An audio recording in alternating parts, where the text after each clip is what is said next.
Et on se retrouve donc pour cette revue de presse de l'économie.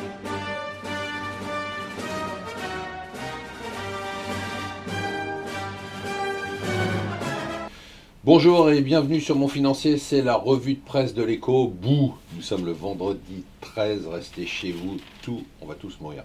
Alors, la nouvelle du jour, c'est bien évidemment, vous saviez que vous allez vous en parler, c'est l'Allemagne.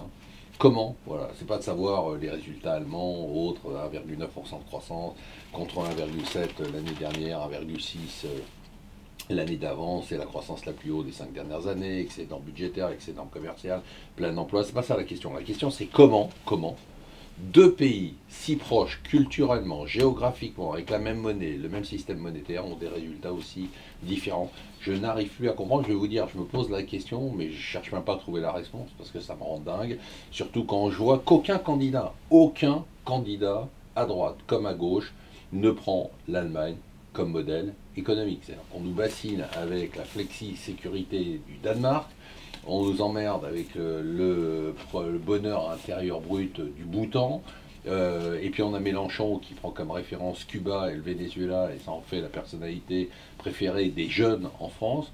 Alors c'est sûr que bon, on ne peut pas aller chercher juste ailleurs, juste à côté. Ce que fait l'Allemagne est tout à fait répliquer ce qu'ils ont fait et voir que ça marche. Non, ben on ne fait pas. Alors, la nouvelle du jour, c'est que la machine à amende américaine est repartie. C'est vrai qu'elle s'était un peu essoufflée après les 4,3 milliards de Volkswagen. Voilà qu'elle réclame, tenez-vous bien, 4,6 milliards à Fiat Chrysler. Toujours le Dieselgate. Ça va leur faire, à mon avis, 10 ans aux Américains.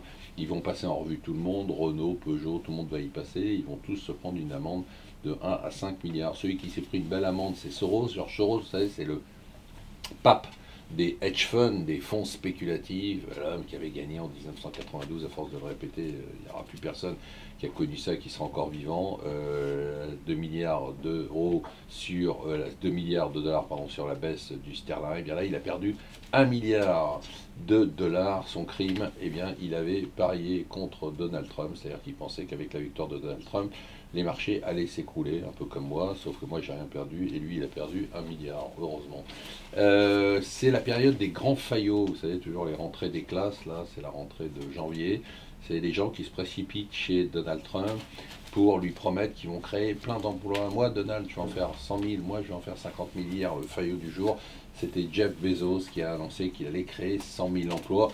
Ça compensera les millions d'emplois qu'Amazon a détruits. Il y avait la primaire de la gauche. Je vous avais promis de la regarder un quart d'heure pour vous en parler. J'ai pas tenu. J'ai tenu 3 minutes. Je suis désolé. Il paraît que c'était à la hauteur de ce qu'on attendait, c'est-à-dire sans intérêt. Et enfin, si vous voulez vous faire peur, c'est vraiment, je sais pas ce qu'il aura pris ce matin. C'est la une d'aujourd'hui, Le Parisien. Grippe, révélation sur une hécatombe. C'est en rouge, en noir, avec des majuscules. Et alors, pour vous remonter le moral, ils vous disent le virus particulièrement agressif pourrait être aussi très meurtrier. Et si vous rentrez en page 2, on vous annonce que le crématorium du Père-Lachaise est saturé. Donc essayez de tenir ce week-end parce qu'on ne pourra pas vous brûler. Voilà, restez avec nous sur Mon Financier. N'oubliez pas, ce soir, on va avoir une émission exceptionnelle à 19h sur BFM Business. On va rejouer l'argent avec des grosses, la semaine, avec des spécialistes, des économistes, des gérants. On va vous donner quelques conseils. Soyez avec nous à 19h sur BFM Business.